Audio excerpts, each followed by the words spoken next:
മിശിഹായിൽ അനുഗ്രഹീതരായവരെ, ദിവികാരുണ്യ ഈശോ ഈ ദിവസം നിങ്ങളെല്ലാവരെയും സമൃദ്ധമായി അനുഗ്രഹിക്കുകയും അവിടുത്തെ കൃപകൾ കൊണ്ടും അനുഗ്രഹങ്ങൾ കൊണ്ടും നിങ്ങളെ ഓരോരുത്തരെയും നിറയ്ക്കുകയും ചെയ്യട്ടെ എന്നും പ്രത്യേകമായിട്ട് പ്രാർത്ഥിക്കുകയാണ്. വിശുദ്ധ ലൂക്കായുടെ സുവിശേഷത്തിന്റെ 12-ാമത്തെ അധ്യായത്തിന്റെ 35-ാമത്തെ തിരുവചനത്തിൽ നമ്മളിങ്ങനെ വായിച്ച് ധ്യാനിക്കുകയാണ്. നിങ്ങൾ അരമുറുക്കിയും വിളക്ക് കത്തിച്ചും ഇരിക്കുവിൻ. നിങ്ങൾ അരമുറുക്കിയും വിളക്ക് കത്തിച്ചും ഇരിക്കുവിൻ. ഒരു ഒരുക്കമുണ്ടായിരിക്കണമെന്ന് ഈശോനാഥൻ നമ്മെ പഠിപ്പിക്കുക. ഏതൊരു കാര്യത്തിനും നമ്മുടെ ജീവിതത്തിൽ നല്ലൊരു ഒരുക്കം ഉണ്ടായിരിക്കണം. പ്രിയപ്പെട്ടവരെ, നമുക്ക് തോന്നുന്നത് പോലെ നമ്മുടെ ചിന്തക്കിഷ്ടത്തിനനുസരിച്ച് നമ്മൾ പ്രവർത്തിക്കരുത്. ഏതൊരു കാര്യം നല്ല ഒരുക്കത്തോടെ നമ്മൾ ചെയ്തു നോക്കിക്കേ, ആ ഒരുക്കത്തിലെ ദൈവകൃപ വർഷിക്കപ്പെടുകയുള്ളൂ.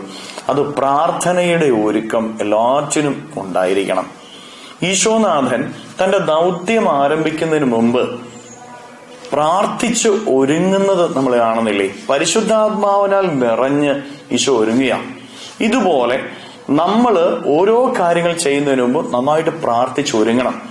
മറ്റുള്ളവരോട് ഒരു കാര്യം പറയുന്നതിന് മുമ്പ്, നമ്മൾ ഓരോ പ്രവൃത്തികൾ ചെയ്യുന്നതിന് മുമ്പ്, ബലിയർപ്പണത്തിന് മുമ്പ്, വചനവായനയ്ക്ക് മുമ്പ്, നമ്മുടെ ജോലിക്ക് മുമ്പ്, ബിസിനസ്സിന് മുമ്പ്, പഠനങ്ങൾക്ക് മുമ്പ്, വിവാഹത്തിന് മുമ്പ്, ഇന്റർവ്യൂകൾക്ക് മുമ്പ്, ഏതൊരു കാര്യം ചെയ്യുന്നതിന് മുമ്പും നന്നായിട്ട് പ്രാർത്ഥിച്ചുള്ള ഒരു ഒരുക്കം ആവശ്യമാണ്.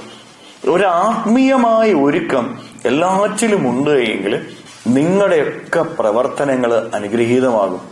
ഈ ഒരുക്കം, പ്രാർത്ഥനയുടെ ഒരുക്കം ജീവിതത്തിൽ ഇല്ലാത്തത് കൊണ്ടാണ് പല കാര്യങ്ങളും പരാജയപ്പെട്ടു പോകുന്നത്. അത് വ്യക്തിപരമായി നിനക്ക് ഒരുക്കം ഉണ്ടാകണം, സമൂഹപരമായ ഒരു ഒരുക്കമുണ്ടാകും. ആ ഒരുക്കത്തിലെ ദൈവത്തിന്റെ കൃപ നിറയപ്പെടുകയുള്ളൂ, ദൈവത്തിന്റെ അനുഗ്രഹങ്ങൾ നിന്റെ ജീവിതത്തിലേക്ക് ഒഴുകപ്പെടുകയുള്ളൂ. പ്രിയപ്പെട്ട ദൈവമക്കളെ, എല്ലാറ്റിനും പ്രാർത്ഥനയുടെ ഒരു ഒരുക്കത്തോടെ ചെയ്യാനുള്ള കൃപ നമുക്ക് ലഭിക്കട്ടെ. ഓരോ ദിവസവും പ്രഭാതത്തിൽ എഴുന്നേറ്റ് ആ ദിവസത്തിന് വേണ്ടി പ്രാർത്ഥിച്ച് ഒരുങ്ങണം നമ്മൾ ഓരോരുത്തരും. ആ ദിവസം ചെയ്യുന്ന ഓരോ കാര്യങ്ങളെ സമർപ്പിച്ച് നമ്മൾ പ്രാർത്ഥിച്ചൊരുങ്ങണം. അങ്ങനെ പ്രഭാതത്തിൽ നീ പ്രാർത്ഥിച്ചൊരുങ്ങിയിട്ട് ഓരോ കാര്യങ്ങളും ചെയ്തു കഴിഞ്ഞാൽ അതെല്ലാം കൃപയായിട്ട് മാറും, അനുഗ്രഹമായിട്ട് മാറും. കരങ്ങളെ യാചനയോടെ പിടിച്ച് ഈ പ്രാർത്ഥനയുടെ ഒരുക്കത്തിന്റെ ഒരു കൃപ നമുക്ക് ലഭിക്കുന്നതിന് വേണ്ടി സ്തുതിച്ച് പ്രാർത്ഥിക്കാം. ഹല്ലേലൂയ, നന്ദി. Hallelujah, hallelujah, hallelujah, hallelujah, hallelujah, hallelujah.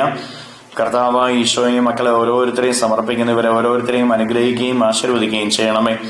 ഇവരുടെ ജീവിതങ്ങളിലേക്ക്, ഇവരുടെ അധ്വാനങ്ങളിലേക്ക്, ഇവരുടെ നൊമ്പരങ്ങളിലേക്ക്, ഇവരുടെ വേദനകളിലേക്ക്, ഇവരുടെ കഷ്ടപ്പാടുകളിലേക്ക്, ഇവരുടെ കുറവുകളിലേക്ക് അങ്ങ് ഇറങ്ങിച്ചെന്ന് ഇവരെല്ലാവരെയും സഹായിക്കുകയും സംരക്ഷിക്കുകയും പരിപാലിക്കുകയും ചെയ്യണമേ.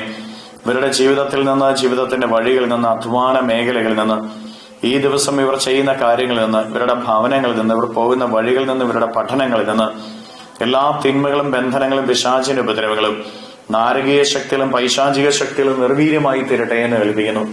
അന്ധകാര ശക്തികൾ വിട്ടുപോകട്ടെ എന്ന് കൽപ്പിക്കുന്നു.